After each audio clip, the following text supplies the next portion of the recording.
নমস্কার বন্ধুরা, সবাই কেমন আছেন? আশা করি সবাই ভালো আছেন। তো সকাল সকাল কি আর করার, রান্নাবান্না শুরু করে দিব এখন। এই যে সব কেটে কুটে রেডি করে নিয়েছি, এখন রান্নাবান্না করব। আজকে টুলটুলি সোনা আসছে বাসায়, আইসা সে দুষ্টামি করতেছে সকাল থেকেই। তো এই যে খেলা করতেছে ওদিকে, আর এদিকে রান্নাবান্না করব। এখানে ঢেঁড়স কেটে নেওয়া হয়েছে, অনেকে ভেন্ডিও বলে, তো ভাজা করার জন্য দেখুন। তার সাথে কাঁচামরিচ দিয়ে ঢেঁড়স ভাজা করব, আর পেঁয়াজ দিব না। আর এখানে হচ্ছে এটা ঝিঙা, তো ঝিঙেও বলে অনেকে, তো এই ঝিঙের তরকারি করব। আর এখানে হচ্ছে আলু কুচানো, ছোট মাছ চচ্চড়ি করব আলু দিয়ে, তো এই ছোটো করে আলু কুচানো হয়েছে জিরি জিরি করে। আর এখানে আলু ভাজা করা হবে, বাচ্চারা সবাই আলু ভাজা খেতে খুবই পছন্দ করে, এর জন্য আলু ভাজা করব ওদের জন্য। আলু ভাজাগুলোকে আগে করে নিব। তো এই যে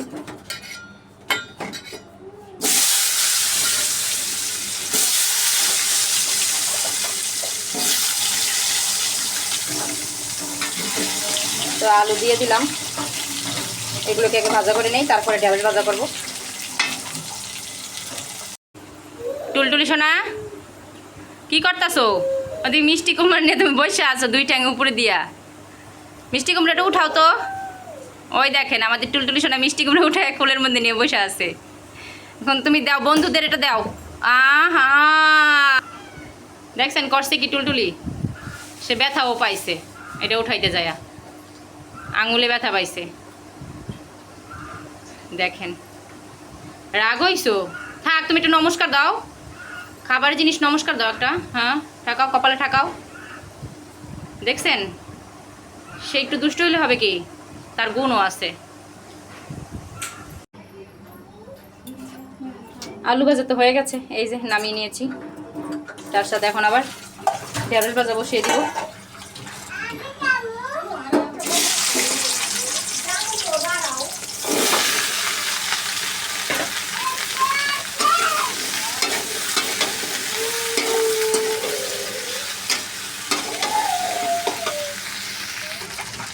একটু লবণ আর একটু হলুদ দিয়ে দিয়েছি, এইটা দিয়ে এখন সুন্দর করে আমি ভেজে নিব ঢেঁড়সটাকে।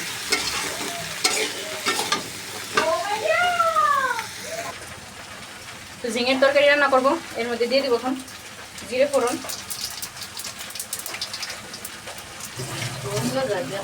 এখন দিয়ে দিলাম এই যে ঝিঙে, আর একটা আলু কেটে দেওয়া হয়েছে এর মধ্যে। এই যে ঝিঙেটাকে হালকা করে ভেজে নিব, আর লবণ দিব না আগে, একটু ভাজা হোক। ঝিঙে তো বেশি ভাজা লাগে না, তার জন্য দিয়ে দিলাম পেঁয়াজ বাটা আর কয়েকটা কাঁচামরিচ দিয়ে এখন আমি এই যে একটু ভাজা ভাজা করে নেব।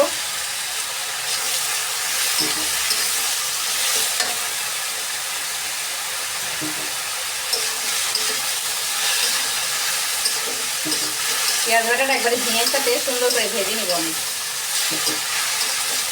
আর ঝিঙেটা রান্না করতে করতে কিন্তু প্রচুর জল বের হবে, এটাতে আলাদা কোনো জল দেওয়ার কোনো দরকার নাই।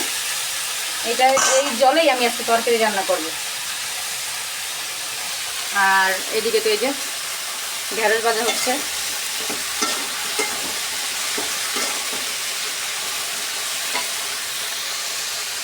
তার সাথে তরকারি। দুই চুলায় তাড়াতাড়ি রান্না বসা দিলে কি হয়, তাড়াতাড়ি হয়ে যায়, অত চিন্তা থাকে না।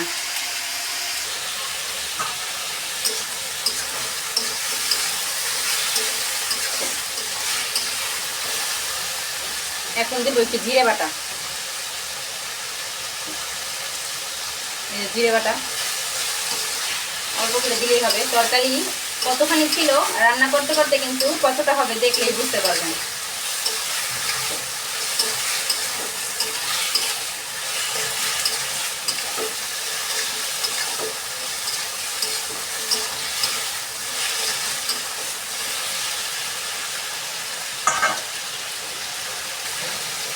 এখন দিয়ে দিব লবণ, লবণটা তো এখনো পড়েনি, এখন দেখবেন লবণ দিলে কি পরিমাণ জলটা বের হয়। বেশি লবণ দিব না, একদম রান্না করতে করতে একটুখানি হয়ে যাবে।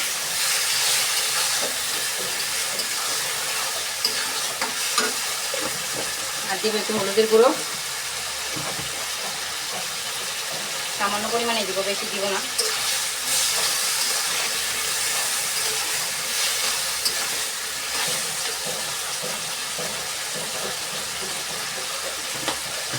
আর দিব একটু মরিচের গুঁড়ো।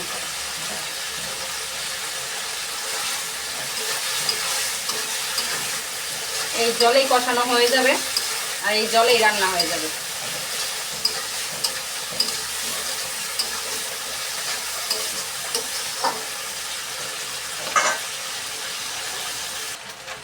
এখন একটু ঢেকে দিব আমি। এখন তরকারি ঢাকাটা তুলে দেখব, দেখুন কতটা জল বের হয়েছে, ঢেকে দিয়েছি মতো। এই জলে কিন্তু রান্না হয়ে যাবে।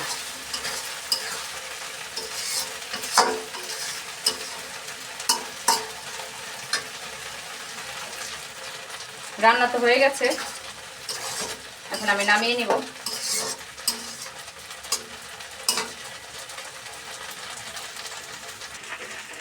হয়ে গেছে ঝিঙে আলু তরকারি, দেখুন নামিয়ে নিয়েছি আমি।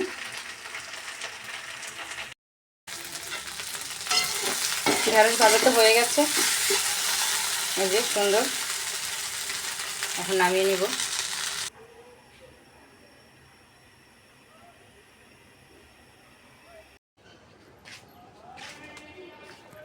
রান্নাবান্না তো শেষ করে যে বাইরে চলে আসলাম, তো রান্নাবান্না এখনও শেষ হয়নি, এখনও মাছ বাকি আছে, মাছ কাটা।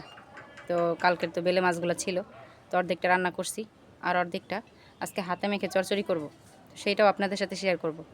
তো দেখেন আসলাম বাহিরে, আজকে সকাল থেকে অনেকটাই মেঘলা, এই 4-5 দিন ধরেই পুরো মেঘলা আকাশ। সকালবেলা অনেকটা বাতাস ছিল, এখন বাতাসটা নাই কিন্তু থুম ধরে আছে, তার সাথে মেঘলা একদম চারদিক। দেখেন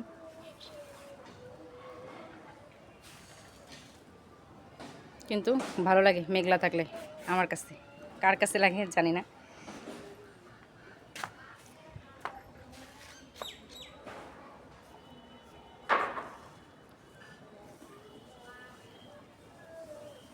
তাই ভাবলাম যে রান্নাটা শেষ করে আসি, পরে তো হাতে মেখে চচ্চড়ি করতে বেশি সময় লাগবে না, মাছটা কেটে নিলে বেশি সময় লাগবে না, মাছটা কাটতে যতটা সময়। চলেন মাছগুলো কেটে নিই। মরিচ গাছগুলো লাগাইছিলাম আপনাদের তো বললামই, দেখেন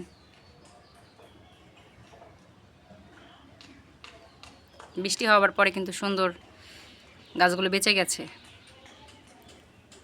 আর এই সাইডে হচ্ছে ধনিয়া পাতা থেকে গাছগুলো কানা হয়েছিল, সেগুলাই লাগিয়ে রাখা হয়েছে, এখন হইলে তো হইলো, না হইলে তো নাই।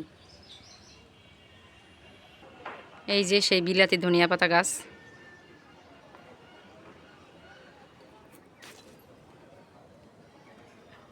বীজ বের হয়ে গেছে, এই যে দেখেন, আর কাটাতে ভর্তি পুরো গাছ, আর পাতাগুলোতে এই যে এরকম থাকে, আর এটা পেকে গেছে রৌদ্রে গাছগুলো। এই যে ছোট মাছ, এখন মাছগুলোকে আমি কেটে নিব, 5 মিশালি, তার সাথে বেলে মাছটাই বেশি আছে। ছোট মাছটা একদম কেটে ধুয়ে পরিষ্কার করে নিয়েছি, এখন ঝরাতে ধুয়েছি, জলটা ঝরে যায়। আর এখানে এই যে আলু কুচানোটাকে এখন আমি মেখে দেবো সব উপকরণ দিয়ে। এই যেখানে টমেটো, ধনিয়া পাতা, এখানে হচ্ছে পেঁয়াজ, কাঁচামরিচ, তার সাথে হলুদের গুঁড়ো, মরিচের গুঁড়ো আর একটু জিরা বাটা, লবণ দিয়ে আর সামান্য পরিমাণে তেল দিব, দিয়ে আমি মেখে নিব আলুটাকে আগে। তো মেখে নিই সব উপকরণ দিয়ে। মাছ তো মেখে নিয়েছি সব উপকরণ দিয়ে, এই যে মাখা হয়ে গেছে। এদিকে কড়াইতেও তেল দিয়ে দিয়েছি, মাছগুলোকে ছেড়ে দিব।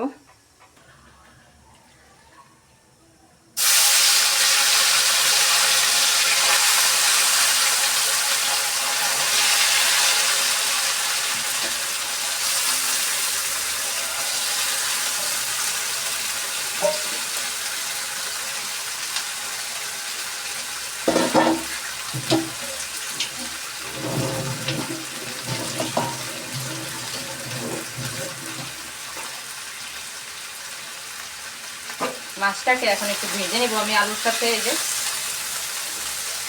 এইভাবে আগে জল দিব না, চুলার আঁচটা বাড়িয়ে এপিট ওপিট করে একটু ভেজে নেব।